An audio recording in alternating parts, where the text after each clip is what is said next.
Mes chers nouveaux abonnés, mes chers abonnés, mesdames, messieurs, peuple congolais, chers membres de la diaspora, individuellement et collectivement, du nord au sud, de l'est à l'ouest et au centre, tant au niveau citoyen qu'intellectuel, politique, militaire, religieux et ou spirituel, je vous informe que l'enjeu de cette vidéo est d'alerter non seulement le clan Sassou au pouvoir et les Mboshi, mais également le peuple congolais. Et pourquoi? Parce que la presse Sassou Nguesso risque d'être problématique pour nous tous, et en particulier pour les Mboshi, au regard de ces contentieux historiques en dormance. Et donc nous sommes là pour éclairer le débat autour de la nature du régime qui est déjà antisocial et criminel, mais également de la personnalité profonde du despote qui n'a cessé de tuer au Congo.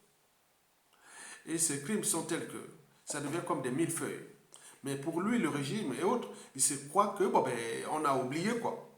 Non, la mémoire collective ne meurt jamais.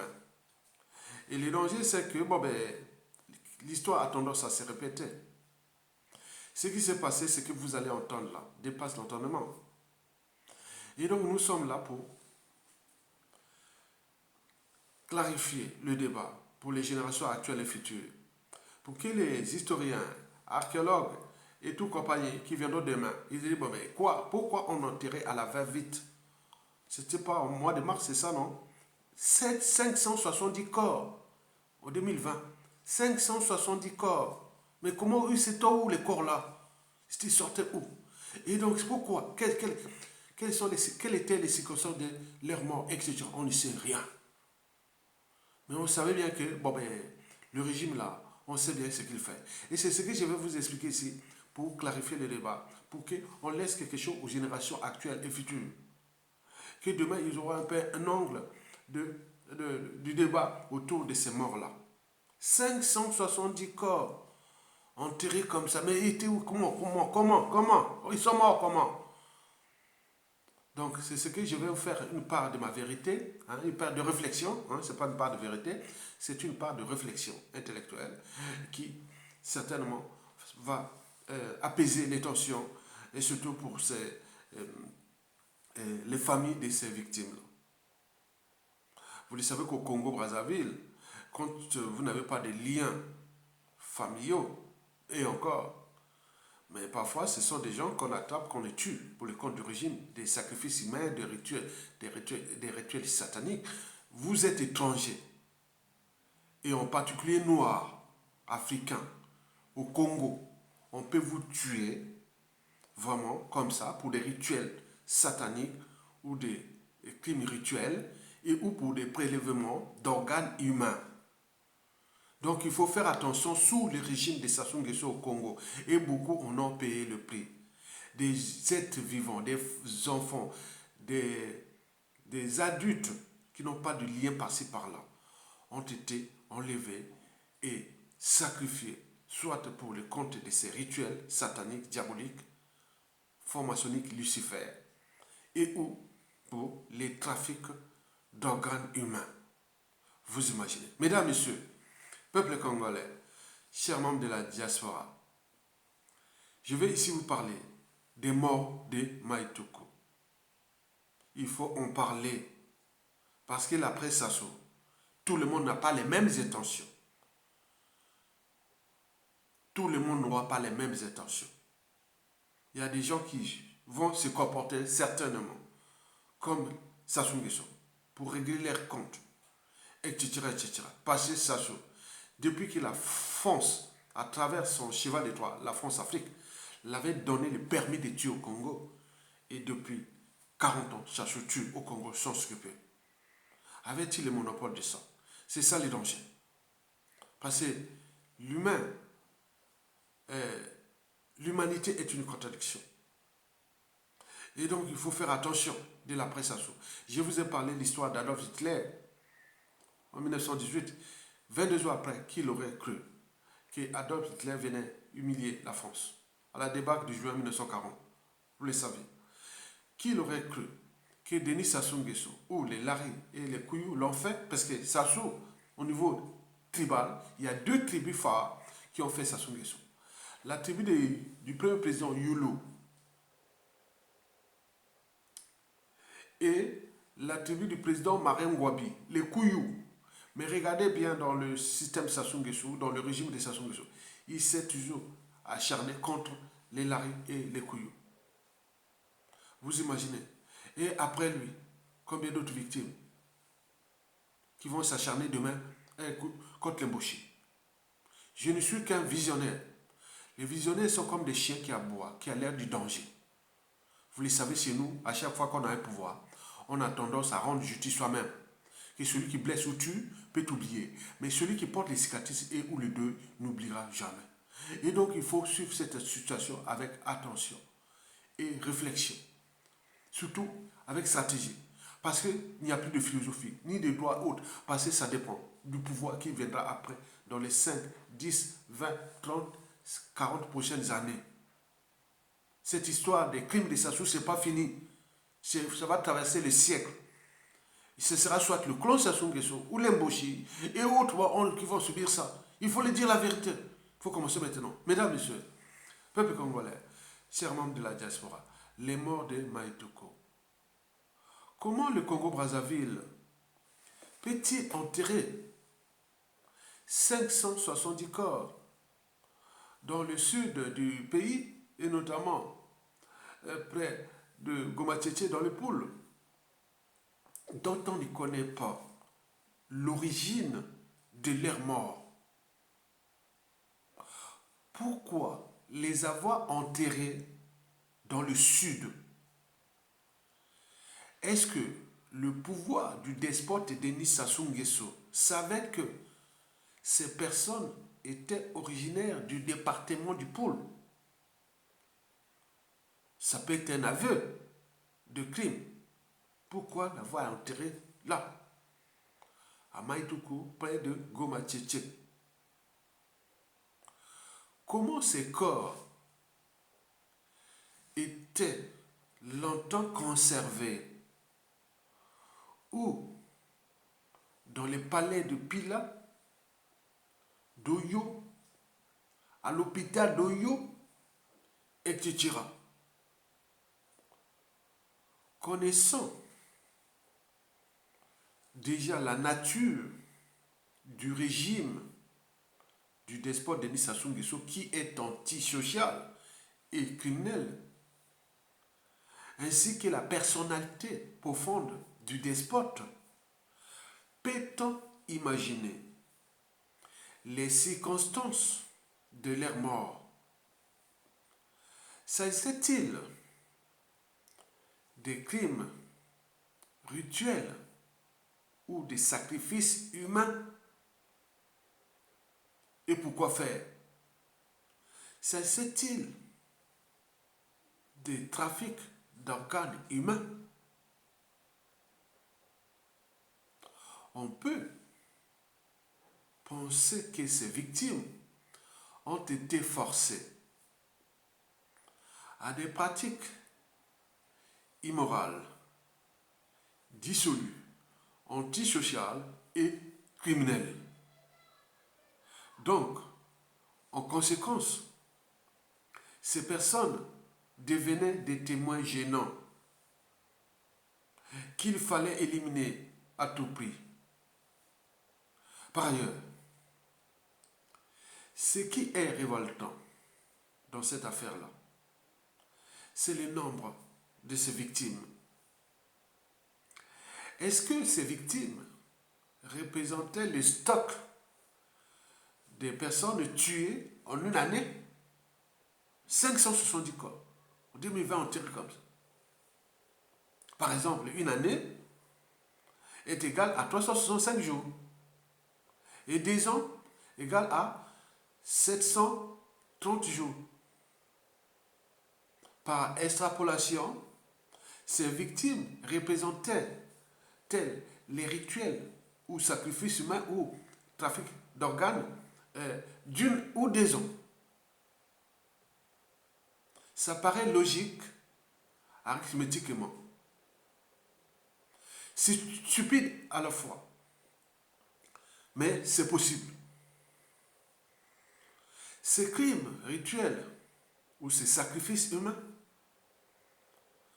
rentrent-ils dans les milliers de contentieux historiques que le despote Denis Sassou Nguesso va certainement nous laisser? C'est tout le questionnement. Quel sera le travail des historiens, juristes, archéologues, congolais du futur? Et si nous ne faisons pas la lecture politico-criminelle, juridique, sociale et morale de ce charnier? Qu'allons-nous laisser aux générations futures? Étant donné que le futur, c'est tout simplement le passé et le présent qu'on ignore. Je pense qu'à la fin du régime du despote Denis Sassou Nguesso au crépuscule, nous devons recenser tous ces charniers et les mettre en lumière aux yeux de la communauté internationale et de l'opinion nationale, et notamment dans le carré du devoir de mémoire. Et pourquoi? Parce que la mémoire collective, qu'elle soit bonne ou mauvaise, doit être transmise. Et pourquoi? C'est parce que, pour éviter la récurrence ou la répétition des mêmes erreurs, des mêmes drames, des mêmes tragédies, les mêmes amalgames, le négationnisme et la guerre des mémoires. Et souvent, ça engendrait d'autres crimes, plus gigantesques. Voilà. Donc il faut clarifier, parce que l'ignorance est la pire des souffrances. Le savoir et la connaissance vous libèrent. C'est pourquoi je demande à toutes celles et à tous ceux qui connaissent l'histoire de ce charnier de Madoukou, comme tant d'autres dans l'ensemble du territoire ou du pays, de rester discrets. Parce que les criminels sont encore au pouvoir. De rester discrets. Avec cette mémoire-là, il ne faut pas la zapper. Rester discret, puisque les criminels sont encore au pouvoir. Parce que dans toute organisation, qu'elle soit État, entreprise ou association, lorsqu'il y a un dysfonctionnement, c'est celui qui a la tête qui en est responsable. Le poisson pourrit toujours par la tête. Les criminels sont encore au pouvoir. Et donc, il faut rester discret, mais gardons toute cette mémoire-là. Ça sera très très intéressant pour les historiens, les juristes, la transmission des devoirs de mémoire, des journées de mémoire et autres de la presse à Sassou Nguesso, pour apaiser, pour abaisser l'énergie potentielle de haine, des rancunes, des contentieux et d'autres produits qu'on pourra produire comme les Sassou Nguesso. On risque de produire un deuxième individu, troisième individu de type Sassou Nguesso dans l'espace et le temps, tant qu'on ne résout pas ces problèmes-là. Vous savez, chez nous, celui qui blesse ou tue reste, voilà, ne peut jamais oublier. Donc, ça se croit que ces charniers là et tout ça, que les Congolais vont oublier puisqu'il est au pouvoir. Dès que ça change, ça va être une autre chose. Ça pourra peut-être pas être traité comme il faut, mais vengeance sera, oui, la vengeance est humaine. Beaucoup de choses vont se passer. C'est pourquoi j'alerte les clans Sassou Nguesso, les Mboshi et autres, parce que tout chez nous est par appartenance. Quand on regarde cette histoire, on voit que ça ne se passe toujours dans le Sud. Le Sud s'acharne toujours contre le Sud, alors que c'est le Sud qui l'avait même donné le pouvoir. C'est-à-dire pas donné le pouvoir, le Sud qui l'a mis à fabriquer Sassou Nguesso depuis Yulu Massimadeba. Et au nord, bon, il y a eu les Kouyou, mais Sassou Nguesso s'acharnait, humilier les Kouyou de Marangwabi, vous le savez très bien. Mais après, combien d'autres Congolais du nord au sud, de l'est à l'ouest qui viendront s'acharner contre le clan Mboshi, contre cette zone-là qui est déjà identifiée. Il faut faire attention.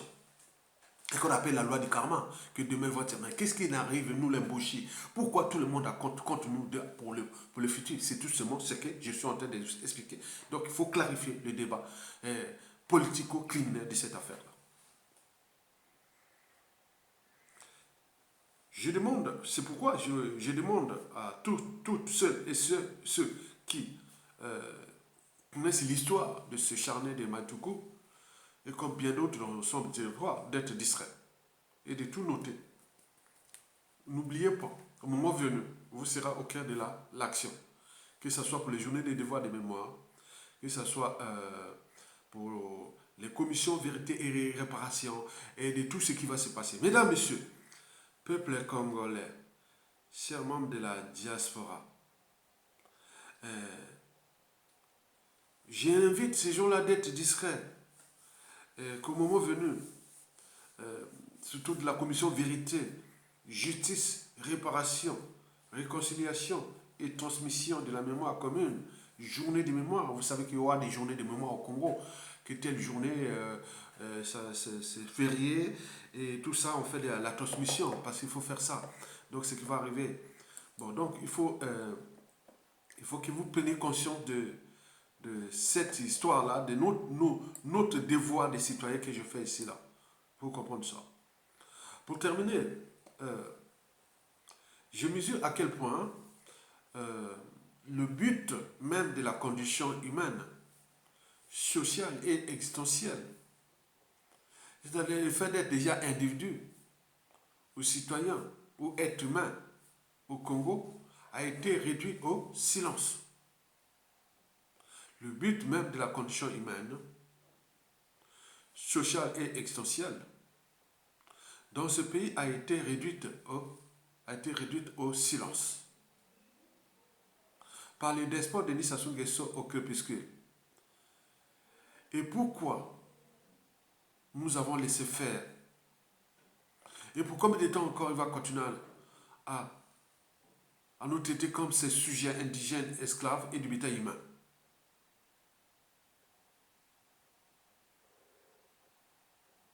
Vous savez qu'à la fin de ce régime d'exception, au crime multiforme et multidimensionnel, individuellement et collectivement, nous avions ce droit et devoir de réécrire l'histoire du pays qui a été mis hors d'un parenthèse sous la dictature France-Afrique du despote Denis Sassou Nguesso au crépuscule. Je voudrais attirer d'ailleurs l'attention des Mboshi et du clan Sassou Nguesso sur les circonstances et les lieux choisis de s'écharner au regard des crimes de Sassou Nguesso, qui sont souvent tribaux ou ethniques. De ce fait, Denis Sassou Nguesso va certainement vous laisser une empreinte indélébile de contentieux historiques avec le Poul et dans certaines parties du Nord, comme dans la Kivette avec le Kouyou, comme dans les plateaux avec les Bakbouya et compagnie. Ce sont là des zones de tension qui un président, un tordu et autres de Sassou qui sortira peut-être de Kouyou, on ne sait pas, qui sortira soit de Larry Congo. Et n'oublions pas les Nibolèques, là où avec les opérations Mwebara, ce qui s'est passé entre 1997 à 2000, vous imaginez tout ça, ils n'ont pas oublié. Donc vous voyez que vous êtes en danger, vous continuez à faire la fête, on vous alerte. Je suis un Makwa, de la Kivette, du Nord, du Congo, et de tout. Donc je suis là en train de vous alerter, quel est le danger. Attends, je dis que ce sera danger. J'ai étudié l'histoire des régimes politiques criminels de tous les temps, au moins pour ces 400-500 dernières années, pour ces 5 siècles passés. Ça va toujours se répéter. Et donc vous serez là. Qu'est-ce qui nous arrive? Qu'est-ce qui vous arrive? Et voilà, c'est ça, les parties de l'histoire. Donc nous sommes en train de vous laisser les indices. C'est comme une empreinte. Vous avez une empreinte. Je ne veux pas vous faire un cours de biologie ou de biomédecine. Empreinte digitale, empreinte génétique, et etc. Que vous faites sur les passeports biométriques. et autres. Voilà, c'est de la biologie ça. Ok, très bien. Donc il va vous laisser une empreinte criminelle, empreinte point. Parce que chez nous, tout est par appartenance. Et vous n'aviez pas pris des responsabilités de dire stop de cette criminalité-là. Depuis déjà 2015, combien de vies on aurait déjà euh, sauvées? Et pour le pays, qu'est-ce qu'on aurait déjà avec la dette, avec tout ça? Et vous êtes là en train de faire la fête, c'est pas grave. Les donneurs d'ordre, France Afrique, de Sassou Nguesso, s'en réjouissent puisqu'il est en train de massacrer, tuer ses propres semblables. Mais attention, danger. Je parle en Boshi. Donc aujourd'hui, vous me voyez comme un ennemi ou non, mais au moment venu, vous allez dire, ah ouais, il avait raison. Donc nous, historiquement, moi, j'ai été formé par les historiens aussi quelque part. C'est pourquoi des collèges, regardez Ayatonga, des collèges jusqu'en terminale. En histoire, j'étais toujours premier. Parce que j'étais avec les historiens qui, on m'a quoi, ils étaient les grands qui étaient à la fac de Bayradel, qui partaient en vacances. J'ai dû ça avec l'histoire. On nous expliquait l'histoire. Donc l'histoire du monde. Quelqu'un qui est à l'université, le temps de la meilleure université des années là, c'était pas l'université de Sassou Nguesso là, les trucs de Sassou Nguesso là, mais c'était bon. Ce qui a été fabriqué, Yulu Massamba Deba Maringwabi, c'était du bon. Du bon, comme là, si ça ne joue pas, on revient à l'éducation nationale, l'enseignement supérieur et la recherche. Et donc, ça va être encore plus bon. Mais là, ça soit venu, boum, il a tout détruit. Donc, il faut en tenir compte de ça. L'histoire, c'est ça. L'histoire, géographie. Parce que ce qui va arriver là, on ne sait pas. Ça soit appris comme terrain de jeu, le couillou. Qu'il milite, ah oui, il va distribuer l'argent, il fait tout, il fait des conneries, il fait tout chez les couillous. Jamais. Et qu'il a dit, il milie aussi les poules. Et qu'il a siégé. Les poules est assiégé depuis. Mais c'est quoi cette affaire-là? C'est quoi quel pays? Et lui, il est tranquille. Et vous, les Mbouchi, avec tout le pouvoir que vous disposez, bien mal acquis, tout ça, vous croyez que vous êtes aux anges? Certainement pas. Moi, je vois ça comme un danger. Et surtout moi qui est du Nord et que j'essaie un peu de temporiser ça parce que dissiper cette énergie-là. Et heureusement que moi, j'ai pris les taureaux par les côtes pour les devoirs historiques. Pour qu'on dise demain, s'il y a un tordu qui vient de n'importe quelle région, il dit, ah oui, dans la Kivette, il y avait quand même les intellectuels comme Ayatonga qui a fait ceci. C'est pour ça. Pour calmer ça. Pour l'autre, vont prendre ça comme référence historique. Que oui, il y a eu des gens, même les Sassou Nguesso, que le clan voulait les tuer en France, ils ont adossé un procès, Made in Jean de Nokemba, on nous a adossé un procès, des gens de la CNIL, moi, les colonels, bienvenue Mabilemono. Combien de tentatives d'assassinat? Pourquoi les colonels, bienvenue Mabilemono, a fui la France? Il ne vit plus en France. Pourquoi nous sommes là, claqués? Non. Donc vous voyez déjà ça, pour combien de temps encore? L'État, c'est tellement ce fort. L'État, c'est dangereux. Il ne faut pas prendre ça. Même si vous êtes le compte de la France-Afrique pour terroriser ceux qui osent dire non à leur champion, Denis Sassou Nguesso, mais jusqu'à combien de temps encore? Donc je voulais vous faire passer cette histoire-là, parce que d'un point de vue anthropologique et moral à la fois, si c'était les Arabes, les Blancs et les Asiatiques qui avaient commis ces crimes-là, cela ne ferait pas un buzz mondial. C'est tout le questionnement. Pourquoi ça se tue en masse au Congo? Et là, comme si rien du tout. Mais nous sommes là en train d'alerter les gens. Non. Mais quand ça va arriver chez vous, quand je dis que ça va tomber, il va partir, il doit partir, il va tomber. C'est fait, il va tomber. Mais si on va vous priver des passeports, des visas, vous là, les Sassou là, les clans là, vous n'aurez plus ça, vous n'aurez plus en Afrique. Hein. Même si vous allez en Afrique, les gens qui seront, vont vous traquer dans des pays africains, vous allez partir. Ils vont mettre les services secrets là-bas pour aller vous traquer là-bas. Vous allez rester en Europe, en Occident, très bien. Vous serez perdus comme les autres. Mais combien de fois ceux qui seront au pays, vous avez au niveau administration, institution, tout, vous serez traqués. Vous serez traqués comme vous avez fait aux autres. Et ça, c'est dangereux. Vous allez voir, il y aura des divorces à la chaîne. Il y aura plein de choses. Donc, il y aura beaucoup d'humiliation. Il faut se préparer à ça. Et donc, si vous ne prenez pas conscience de nos signaux d'alerte, tant pis. Et donc, mesdames, messieurs, peuple congolais, chers membres de la diaspora, la France-Afrique et tout, voilà les bazars que vous nous avez foutus dans ce pays du Congo, et comme dans toute l'Afrique francophone, qui est dans la merde, à cause de cette France-Afrique qui est occupée. Et donc, nous sommes là en train de traiter, quelque part, les dégâts occasionnés par la France-Afrique, depuis la 5e République française. jusqu'à nos jours.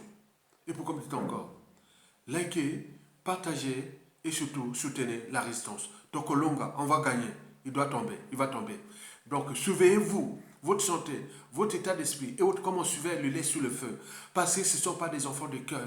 Ils ont passé leur temps qu'à tuer, assassiner, assassiner, assassiner, jusqu'à comme dit encore. Mesdames, Messieurs, peuple congolais, likez, partagez et soutenez la résistance. Donc Olonga, à bientôt.